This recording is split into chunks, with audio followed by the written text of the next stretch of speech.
welcome to this third episode of The Citizen. I'm Daisy Johnston, and today I am joined by my guest, Robert, an instructor here at NAU. Would you mind talking a little bit about what you teach here? Sure. My name is Robert Scher. I've been in the Department of Criminology and Criminal Justice. This is my 24th year. I predominantly teach law classes, a constitutional law course called Law in America. I teach about wrongful conviction. I teach graduate level courses on jurisprudence and so forth. Generally in the sociology of law area. And so today we are talking about Proposition 137. Right. And for the average person with not enough knowledge, it could be beneficial to have this graduate level education. So what could you say, how could you teach what that proposition is? The United States has had a long tradition, actually beginning with the Constitution. So in Article 3, and this language is based upon Federalist Paper 78. And that's Alexander Hamilton making the argument for life tenure for mostly Supreme Court judges. That was the belief at the time. And that they should be able to serve through good behavior.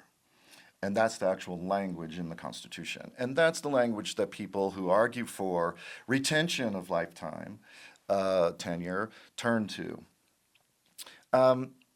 This is a very interesting and somewhat paradoxical problem. In principle, the idea of, and Prop 137, for those who are unfamiliar, would establish life tenure in times of good behavior, and people should read the proposition language, with a judicial tribunal that already exists in our state to review particularly felonious behavior. And so, that there seem to be, again, these provisions in place to make sure that we can catch people who are not performing properly and so forth. Then the question is, well, what happens if we have life tenure and they go rogue? They decide to act outside of the terrain of law and become overtly, transparently political. Again, you have impeachment available to you. The United States established by case law, this had been the case prior to, but we actually established it constitutionally in a case called Nixon versus United States. This is not former President Nixon. This was a federal judge. And he was ultimately impeached. That still remains the option. If you have life tenure and we acknowledge that these men and women are human and may do things outside the parameters of judicial ethics, we can remove them through impeachment. When you look at the practicalities of that, it's virtually impossible. It takes a lot of time, it takes a lot of resources. It's just a very, very difficult thing to do, and it hasn't happened very frequently in U.S. history. So the dilemma that's being established in the state of Arizona in particular is that we have had, by voter initiative, an electoral system for Superior Court judges, which is our trial court, and our Arizona Supreme Court. And we've had that since the 1970s, and people have liked using it, right? Because it emphasizes strong democracy. It emphasizes the fact that judges are no different and should be held accountable to the people if they behave in ways that, as a community of Arizonans, we decide, again, falls outside the parameters of judicial ethics. We should be able to recall those people, right? Now, we do have in Arizona a term limit in the sense that you have an age limit of 70 years old, right? And so even though you could be elected many times, at 70, you're out. So there's recognition, and this is common in the United States, where there are not specific term limits laid out. that's a lot of good information. And just for the people at home who need to digest it, so to break it up into pieces, the first part that I really want to ask you about is, there's another factor here, and you're talking about, well, this is a check on humans are humans. Mm-hmm. And if someone has power, then they're going to act like a human.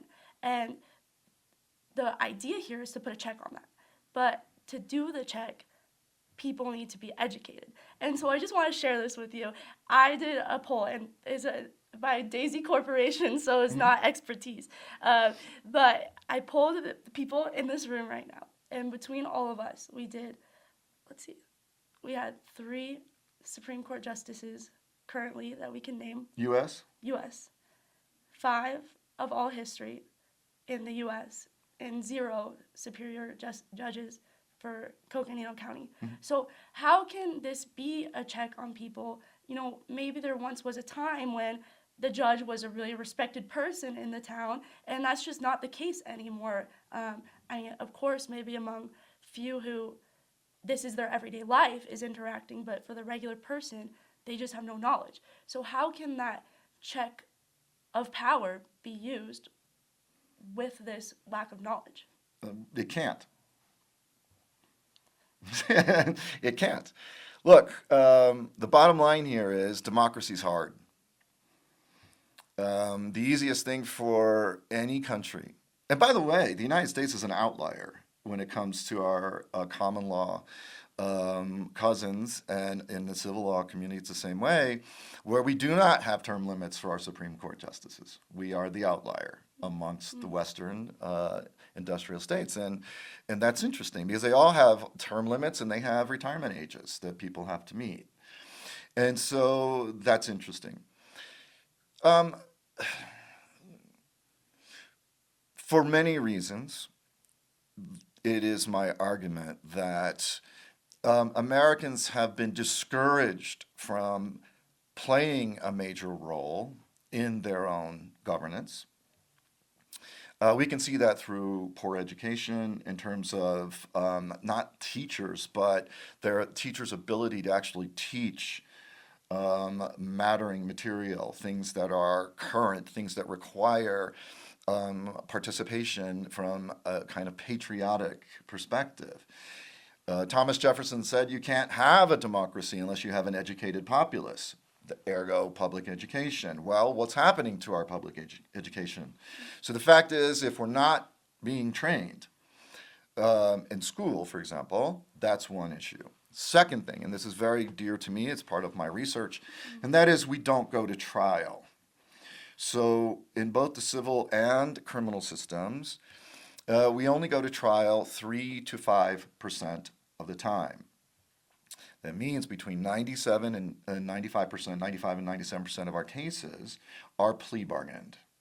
So we don't go to trial. And if you look at the origins of the trial by jury, either in common law in England or in our own colonies and then the United States, the argument was always that one of the things that being on a jury does is teach us about law and teach us about the central role of law and how procedure works or doesn't, right? And we would be able to watch that. And in fact, the whole idea, which goes all the way back to 1215 and the Magna Carta, is that juries would be a protection against the king, or against Parliament in this case, and against any kind of monarch. The jury had the authority in common law, but also in the United States, up until the late 1800s, to determine matters of both law and fact, all right, at trial. So that means we had to pay attention and we were a little more involved. As our law became more complex, we're still dealing with a populace that's mostly illiterate, can't really understand it. And you start to see in the middle of the 19th century a movement away from the trial by jury and slamming jurors for being stupid, ignorant, and so forth. So we move away from that to the point where today all that jurors are able to speak to are matters of fact, with matters of law left to the judge.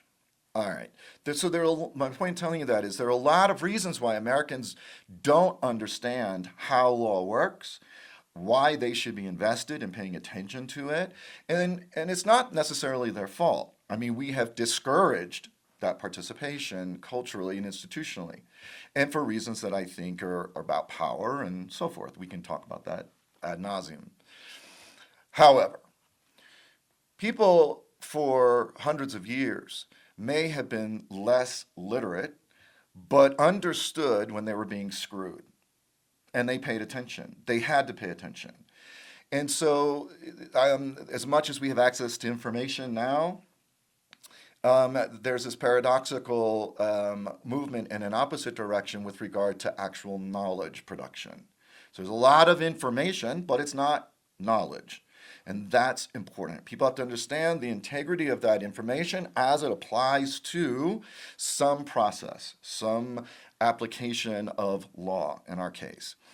And perhaps we've allowed those skills to atrophy.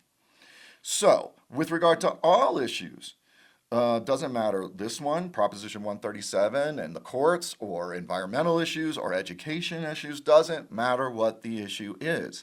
It is absolutely incumbent upon Americans to do the hard work. If you don't want to do the hard work, I guarantee you, people who take power will do it for you. And in some ways, that's very nice for us. We don't have to worry about anything, right? We can go about our business. And then we sit back and we gripe when things don't go the way we like them.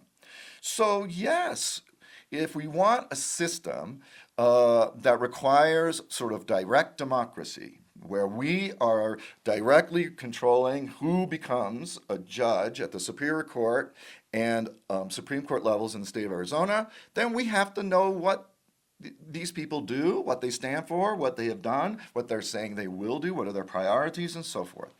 And you have to look into that, and it takes time. Now, it's also the case that we have been discouraged from participating.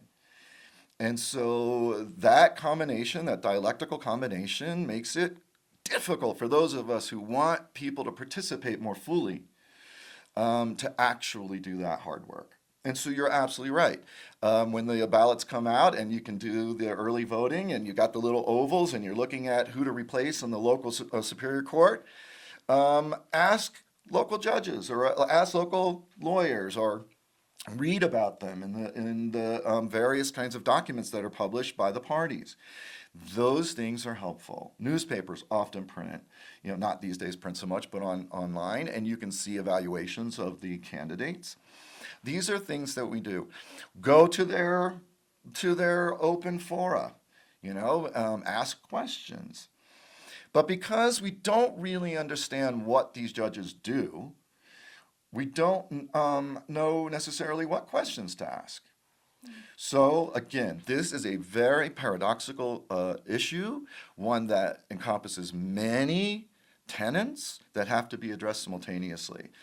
But the bottom line is there's always been a tension in this country between maintaining a kind of system stability through life tenure, the ability to control who gets to make decisions for us, and our interest as a public in being active participants in that process. There is your paradox. And it's bound up in the Constitution. It's bound up in the 14th Amendment and 15th Amendment. So there are a lot of places that we have to go to talk about how we might disentangle those issues.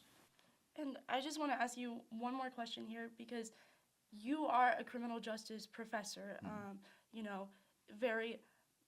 The courtroom is where you see all this theory being put into practice. But how much of this is politics? How much of what? This proposition. Well, I don't know. I mean, I don't know what the intentions of the various supporters are. I know the Arizona Judges Association is supporting it. But on the other side, you have the League of Women Voters, who are saying, no, we want to continue with term limits. I think that at the end of the day, Of course, it's political.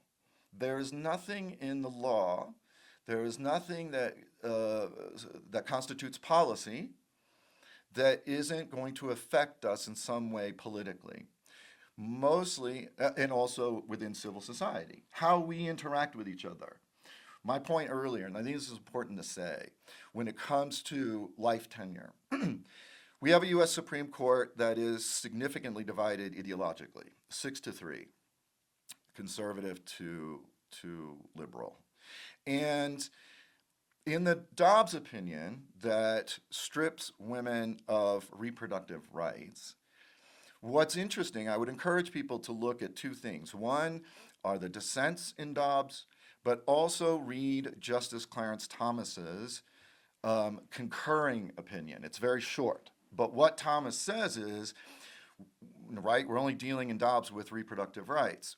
What he says is, well, look, because Roe was decided largely under the 14th Amendment and what's called substantive due process is all of the rights and liberties that we think are important, but that are not enumerated in the Constitution itself or the Bill of Rights, the first 10 amendments.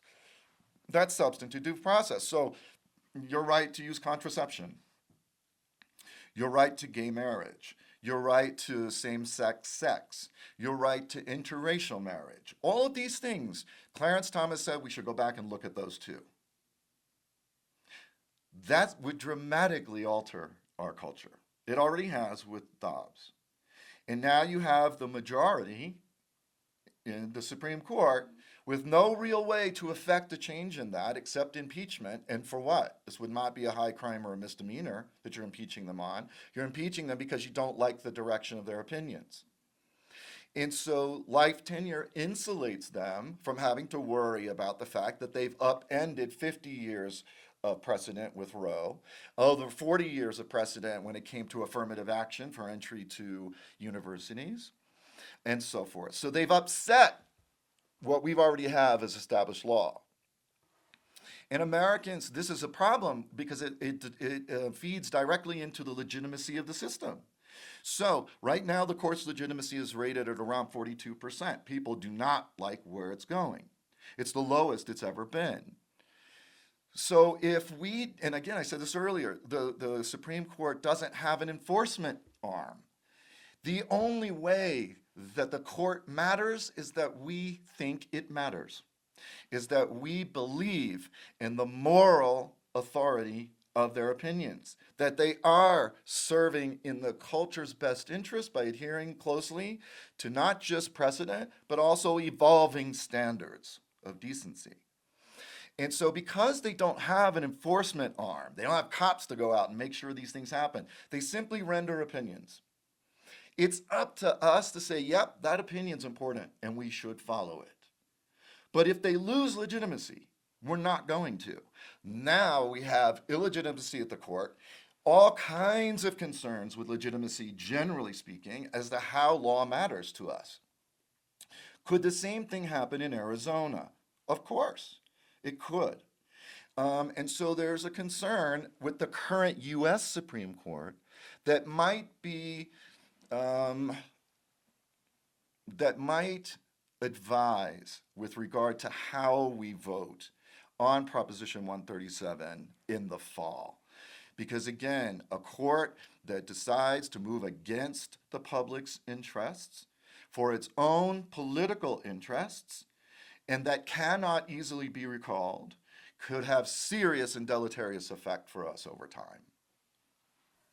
Okay, so this is a podcast run by a student journalist. Mm-hmm. You're a professor here at NAU.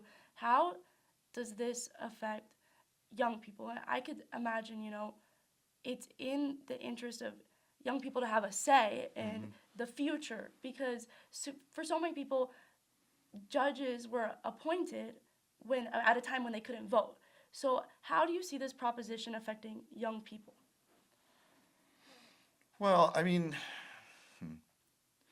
there are lots of ways it's going to affect young people. Again, the question depends upon how much power and the prevalence of political and ideological positioning among the Arizona Supreme Court justices that would then lead them to behave in certain ways, that they would render decisions about the Arizona Constitution that may not be in their interests. And so, can I anticipate what those issues are? I have no idea. But I think the concern, and that's why I drew the parallel to the US Supreme Court, right now we have a severely divided Arizona Supreme Court, very conservative with one Democrat. And so it's a very conservative court. That by itself, in terms of their political affiliations, is meaningless, right? Let's look at how, because if you look at the US Supreme Court, for example, people who are like Justice Sandra Day O'Connor from Arizona, there are many examples of this, of people who over time evolved more towards the middle. They may have started out extremely conservative in their viewpoints, but kind of moved to the center as they grow on the bench. Could that be, telling for us? It's possible. I've just listed for you 4 ways that the U.S. Supreme Court might affect us in terms of application or the use of contraception and so forth. Let me step back for a moment to explain how the court makes decisions about constitutionality. This is really important. The Supreme Court applies what are called tiers of scrutiny to every constitutional law question. At least it's a tool for them to use it. And the highest level is what's called strict scrutiny. This is where we're really concerned about challenges to race and alienage. Then we go to intermediate scrutiny, and that's where we're mostly concerned about gender, for example. And that would get what we call intermediate scrutiny. It's not quite as high, but it's still high. And the reason those 2 levels of scrutiny matter is because if you have a constitutional right to something and a state or the US government wants to take that from you, they have to have a compelling or substantial interest in doing so, and they have to demonstrate that. So the burden is on whoever wants to take the right from you, okay? In the Dobbs opinion, Justice Alito wrote the majority opinion, and in that he does not apply what should have been intermediate scrutiny, meaning the burden was on whomever wanted to take the right to reproductive rights away. Rather than doing that, he applies what's called rational basis. So, as you probably know, now the Supreme Court kicked the question of reproductive rights back to the states. Now, the states have sovereignty, and the states can decide under what are called their state police powers. These are 10th Amendment powers. These are not police in the way we think about law enforcement. This is police powers that goes back 500 years. And that means that the state is responsible for the health, moral well-being, and so forth of the people. That does include law and order, but that's a very tiny component of police power. Well, under rational basis, the burden shifts. So let's say that the state of Arizona, as it's done, has, through a General Assembly, passed a very restrictive bill when it comes to reproductive rights, okay? Now it's incumbent upon the people who used to have the right to fight to get it back. Do you see the burden has shifted? That could easily happen with the examples I've given you. On the decision to use contraception, what if we kick that back to the states under rational basis and say, hey, look, if the states want to permit contraception, let them. What about gay marriage? What about interracial marriage? Could those things be kicked back to the states under rational basis review, where the people who believe in those things now have to fight for them again, this time just for their state? How can this affect your generation? Well, you have Dobbs already. So Dobbs comes back to the state of Arizona, meaning reproductive rights comes back. Now you are going to have to start, we would have to begin a juridical process within our state that would then end up before the Arizona Supreme Court. What kind of Supreme Court do you want? And so a young person should be very interested, high school, younger than that, as to where the court is signaling it might go. Again, I'm basing this upon Justice Alito's opinion in Dobbs, but also upon Justice Clarence Thomas's concurrence in Dobbs, where he says these issues are not before us right now, but we should come back to them given the principle behind the Dobbs opinion. And the principle is substantive due process does not exist. Using the 14th Amendment to enhance a woman or man or anybody, frankly's bodily integrity, which is what life, liberty, and property would articulate, they argue does not matter because the 14th Amendment isn't part of the Constitution. They only view the Constitution and the first 10 amendments, the Bill of Rights, as being relevant to the question. Well, if we can't go to the 14th Amendment, which is where all of these rights live, and any additional rights that we think as young people grow older and think, maybe we want to enhance in a very obvious way, LBGTQ rights. Where would you put that? All these have to be placed somewhere in the Constitution or in the amendments, right? Well, again, conventionally, they begin with the 14th Amendment.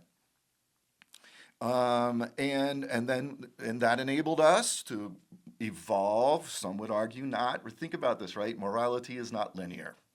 It moves in all directions. And everybody has to be engaged all the time. Your generation is no different from my generation.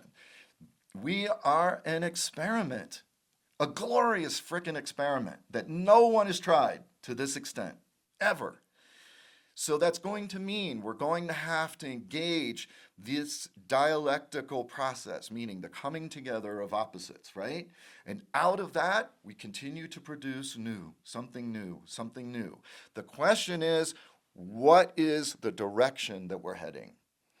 I encourage people to consider the preamble to the United States Constitution as your guide. Start with the preamble. Now, the preamble is not technically, according to the U.S. Supreme Court, a part of the Constitution. It's a preamble. It's written by a poet called Gouverneur Morris. And it's brilliant, a brilliant articulation of our values, of our aspirations. So what I ask young people to do, read the preamble. And then say, because the preamble is an ideal type, it's something to shoot for. And say, where are we now? And what do we have to do to get to as close as we can, right? President Barack Obama used to say, you know what? You don't have to do everything. Better is good. Make things better. Because we can't take on all the issues, right? But when it comes to important decisions that will affect young people's lives, the courts will always play a major role.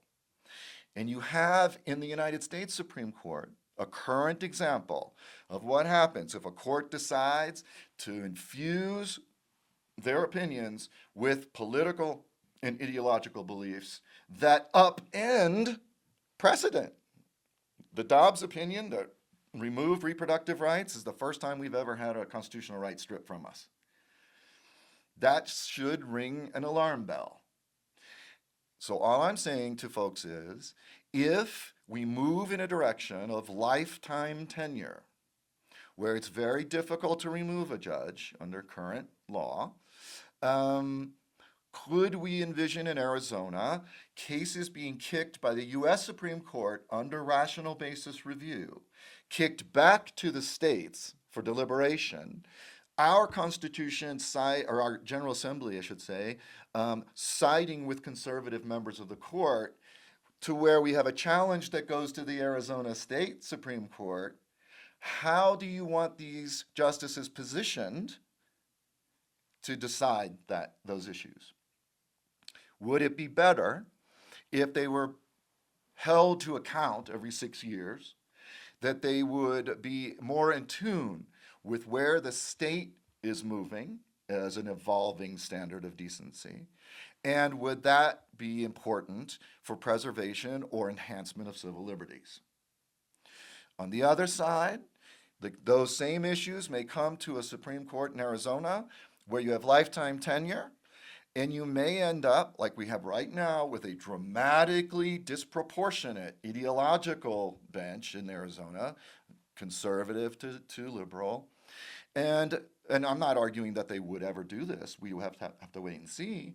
But what if they ended up deciding cases similar to the way that the U.S. Supreme Court did in Dobbs? Well, what is our recourse at that point? How would you remove them? Because again, impeachment's going to require you go to high crimes and misdemeanors. This is just an opinion you don't like. You see? And so it's going to be very difficult, and you're going to be stuck. And as I pointed out, from 1970 to present, you're looking at an average of 26 years on the bench. That's U.S. Supreme Court data. Well, you can imagine the same thing being applied to Arizona State Supreme Court. And the reason is because we live longer.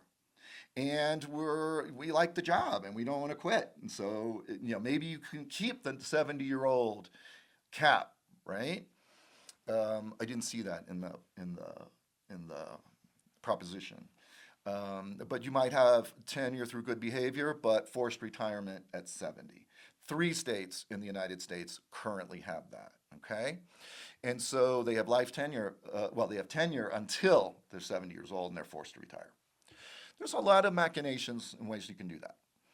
But the bottom line is, if we got a Supreme Court that was less accountable to the public in a direct way through direct elections, and you ended up with a court that's very similar to what we have at the federal level, I don't know that young people in Arizona would like that outcome very much.